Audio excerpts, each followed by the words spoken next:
પછી જ છોડું હું. એટલે તારા ઘેર મજા થઈ જશે, દીકરાનું ટેન્શન મટી જશે, અમારા ચેહરભાઈને ભગવાન કહેતા હોય.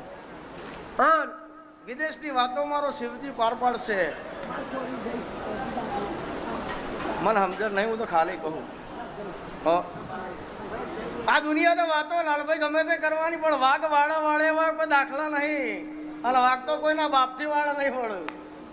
એ તો એની મસ્તીમાં એ જે કરતું છે કરે જ જવાનું, અને બહો વાળો પછી જ જવાનો કોઈ.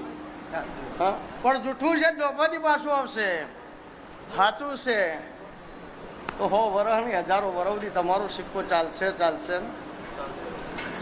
જૂઠ તો ગાયના પડેલા પોદળાના ચીડા જેવું છે. આજે જન્મવાનું લાલભાઈ, કાલે મરી જવાનું. ત્યાં જાગતો મારા નહીં, મેં તો ભણાવા નહીં. એ વાઘના વાડા ના હોય, નાગના બંગલા ના હોય.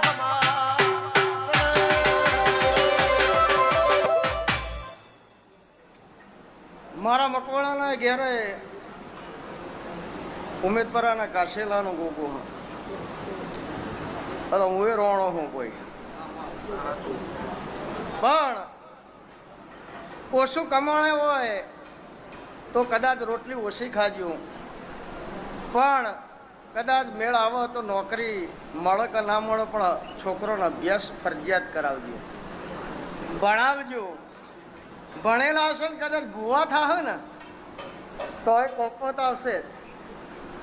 કારણ નહીં ને આપણે તરત ધૂણવા બેસીને કોઈ ફોરેનથી દર્શન કરવા આવો અને એ વેળાએ હું એમ કહું, હું ગોગો આવ્યો, એ તરત પાછું વળી જાય. થાકીને ગોમાં જ ખબર પડે. ગોજી ટેન્શનમાં આવી જાય કે કોઈ પડ્યું નહીં ને વેળું છે પાછું થતું, એને ટેન્શન થઈ જાય. ગો એટલે તરત પાછું વળી જાય.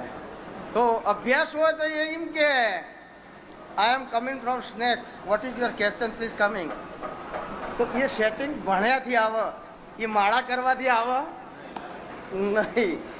રિક્ષાને એવરેજ ના આવતી હોય તો બુવા જોડે દોડો ના કરાવાય તો ગેરેજમાં લઈ જવી પડે ભાઈ. પિસ્ટન બોરિંગ કરાવવું પડે, રીંગો પહેરાવી પડે તો જ એવરેજ આવે.